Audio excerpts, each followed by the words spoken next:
สุดท้ายบางคนต่อคนนี้ថ្ងៃនេះខ្ញុំបានលើកឡើងអំពីការរៀនគួរនៅតាមជនបទឬក៏នៅតាមផ្ទះគ្រូមួយចំនួនដែលជាវិស័យឯកជនខ្ញុំសូមបញ្ជាក់ថាមិនមែនជាការបង្រៀនតាមផ្ទះដែលមេតាបេតាឬអាណាព្យាបាលទៅចុះកងត្រាដើម្បីជួលគ្រូឯកជនមកបង្រៀនកូននៅផ្ទះរបស់ពួកគាត់ទេខ្ញុំចង់និយាយអំពីសាលាមួយចំនួនឬគ្រូមួយចំនួនដែលបង្កើតថ្នាក់រៀននៅផ្ទះដើម្បីរៀនគួរបង្រៀនគួរដល់កូនហើយដល់ក្មេងៗនៅក្នុងតំបន់របស់ពួកគាត់ហើយខ្ញុំឃើញមានខមមិនជាច្រើនចូលមកថារឿងហ្នឹងវាជារឿងត្រឹមត្រូវអ្នកខ្លះលើកថាបើចង់រៀនក៏មករៀនទៅមិនចង់រៀនក៏មិនបង្ខំទេអ្នកខ្លះថាមិនបានអូសកកូនពួកឯងមកបង្រៀនទេអ្នកខ្លះថា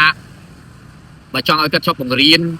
ឲ្យក្រសួងតម្លើងប្រាក់ខែឲ្យគាត់ទៅហើយអ្នកខ្លះប្រាប់ថាអាហ្នឹងវាជារឿងត្រឹមត្រូវហើយគាត់ខំរៀនច្រើនគាត់មើលសភៅច្រើនគាត់សាវជ្រាវច្រើនហើយគាត់ត្រូវតែយកទៅបង្រៀនគួរដើម្បីយកប្រាក់កម្រៃក្រៅមកអញ្ចឹងឯងហើយអ្នកខ្លះនិយាយថាវាជាការដោះដូរផលប្រយោជន៍កូនសិស្សបានប្រយោជន៍គឺចំណេះដឹងពីគ្រូឯគ្រូបានប្រយោជន៍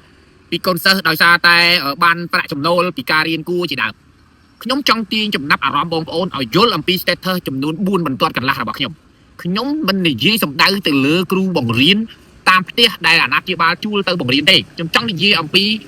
កម្មវិធីបង្រៀនគួរឯកជនមួយចំនួនតូចដែលនៅមានសេសសល់នៅតាមតំបន់មួយចំនួនដែលបើកបន្ទប់នៅសាលាក្រៅពីសាលារដ្ឋយើងនិយាយចំណាប់អារម្មណ៍ទៅលើកំណែទម្រង់វិស័យអប់រំនៅកម្ពុជាតើយើងជ្រើសរើសយកវិធីបង្រៀនគួរដើម្បីឲ្យកូនសិស្សរបស់យើងមានគុណភាពអប់រំនៅក្នុងប្រទេសមួយដែលកំពុងអភិវឌ្ឍឬយើងពង្រឹងវិស័យអប់រំដោយការលើកតម្កើងសមត្ថភាពក្នុងការរស់នៅរបស់គ្រូបង្រៀនឧទាហរណ៍មានវគ្គបណ្ដុះបណ្ដាលអាជីពមានវគ្គបណ្ដុះបណ្ដាលការបង្រៀនស្តង់ដារមានការជ្រើសរើសគ្រូបង្រៀនដោយតឹងតែងដោយមិនទទួលការបង់ប្រាក់ដើម្បីចូលបង្រៀនលើកកម្ពស់តម្លៃជីវភាពនិងសេដ្ឋកិច្ចរបស់គ្រូបង្រៀនយ៉ាងហោចមានប្រាក់ខែ$1000ក្នុងមួយខែដើម្បីឲ្យគ្រូបង្រៀនទូទាំងប្រទេសអាចចិញ្ចឹមខ្លួនបានកាត់ផ្តាច់ការបង្រៀនគួរក្រៅមកតើនៅប្រទេសជិតខាងយើងមួយណាដែលយើងមើលឃើញថាគុណភាពអប់រំកើតឡើងពីការបង្រៀនគួរតើការបង្រៀនគួរវាពិតជាជួយនៅវិស័យអប់រំពិតប្រាកដមែនឬអត់តាមអ្វីដែលខ្ញុំមើលឃើញវាមិនមែនទេយើងបង្រឹងវិស័យអប់រំឲ្យខ្លាំងប្រទេសយើងនឹងខ្លាំងហើយវាមិនមែនមកពីការបង្រៀនគួរទេក្រសួងត្រូវតែធ្វើរឿងបន្ទាន់ជាច្រើនដែលធ្វើកំណែតម្រង់លើកកម្ពស់គុណភាពអប់រំបណ្ដុះបណ្ដាលអាជីពបណ្ដុះបណ្ដាលជំនាញវិជ្ជាជីវៈក្នុងការបង្រៀនស្តង់ដារលើកតម្លៃគ្រូបង្រៀនតម្លើងប្រាក់ខែតម្លើងប្រាក់បំណាច់តម្លើងប្រាក់ឧបត្ថម្ភជាដើមគឺជាអ្វីដែលជាការធ្វើកំណែតម្រង់ដោយមិនបាច់បង្រៀនគួរបងប្អូនអាចរិះគន់បានបងប្អូនអាចជេរប្រតិខ្ញុំបានខ្ញុំមិនមានអ្វីទៅតបតមួយបងប្អូនទេប៉ុន្តែខ្ញុំសូមបញ្ជាក់ប្រាប់បងប្អូនថាមិនមែនជាការច្រណែនជាមួយលោកគ្រូអ្នកគ្រូទេប៉ុន្តែវាជាការចង់ឃើញប្រទេសកម្ពុជាคล้ายទៅជាប្រទេសដែលមានវិស័យអប់រំខ្ពង់ខ្ពស់ដោយប្រទេសគេយើងបង្រៀនគួរប្រហែលឆ្នាំហើយតែយើងអត់ទាន់បង្កើតអ្វីបានទេ